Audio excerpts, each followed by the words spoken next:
Hey, this is Professor Homa. Welcome to EX9 Running Pace, and this exercise will be loosely based on a running app that I use that just figures out pace. It figures out other things and it charts running, but I like to just figure out pace. And basically you just put in your distance and you could put in your time and it'll give you your pace.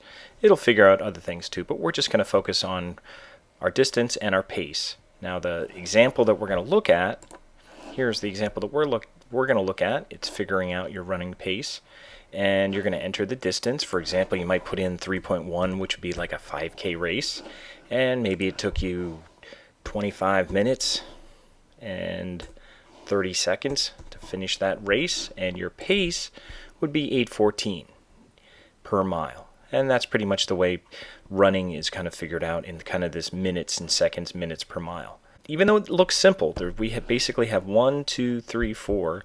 We basically have 4 inputs, and then we just have an inner HTML to display. It seems really simple, like it should take 5 minutes, but you'll be surprised. There's some things that we're going to have to figure out here. So this is what we're going to do, and we're going to start this somewhat from scratch. I'll have some of it started out.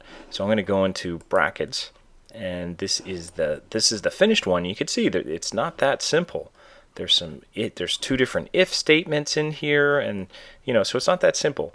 But we're going to start off by just doing the input here, and some of this I'll copy and paste so it won't take us as long. And I'm going to go into the one that you're going to start, and I have some of the HTML here. We're going to do input type equals text. If you haven't done this, we'll get some practice on doing this. And a couple of things we're going to put in here. We're going to put in a name, and we'll put name equals miles. And all these can be miles then. And then after name equals miles, we're going to have an ID because we're going to need to use it to find it through our DOM. So we're going to use ID equals miles. And make sure you put that in quotes.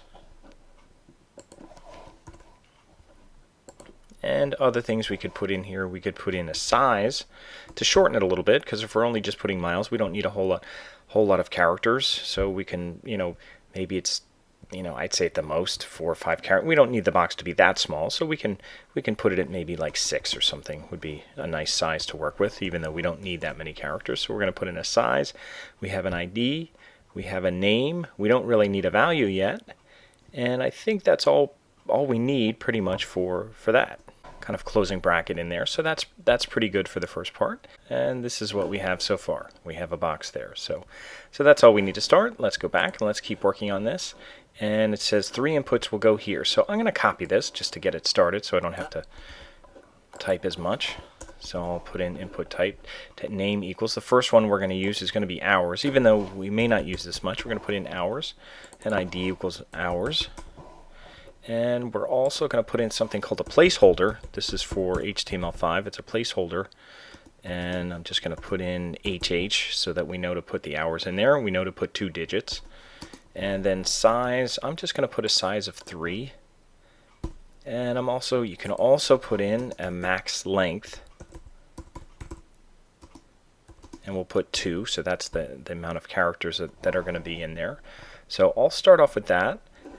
I'll double check I have it okay. I name hours, ID hours, placeholder HH. I think that's what we need so far. So I think we're okay with this. So I'm going to copy this 2 more times. And I'm just going to save that and take a look at it and see what it looks like so far. So that's what it looks like, and that looks okay. And that's, again, it gets kind of grayed out, so that's nice. Although what we could do is we could put colons in between here. So we could put a little bit more space to separate it out a little bit. So what I'm going to do after the end of each input here, I'm just going to put a non-breaking space. I'm just going to put an ampersand, NB, and then just put it in, and then I'm going to put a colon. And you could put an extra non-breaking space, but I'm just going to do that, and I'm going to copy it 1 more time. I don't need it after the last one. And I'll save that and check it out again and see how it looks. And that looks fine. There's our colon in between, hours, minutes, seconds. For people inserting information in there, that should be enough. I mean, you could put miles after here if we wanted to, some kind of label that says miles. That might be good to do after the... We do have a paragraph that's below here that you can't see anything yet, but it has an ID of display pace. That's going to be the one where we actually display the pace name. We actually have a button that says get pace, and we're going to have to put in our on-click action in there and actually run the function once we run the function. And I have a function started here that's called function show pace, and that's where we're going to have to put all our stuff. So next thing we're going to do is get started with our function.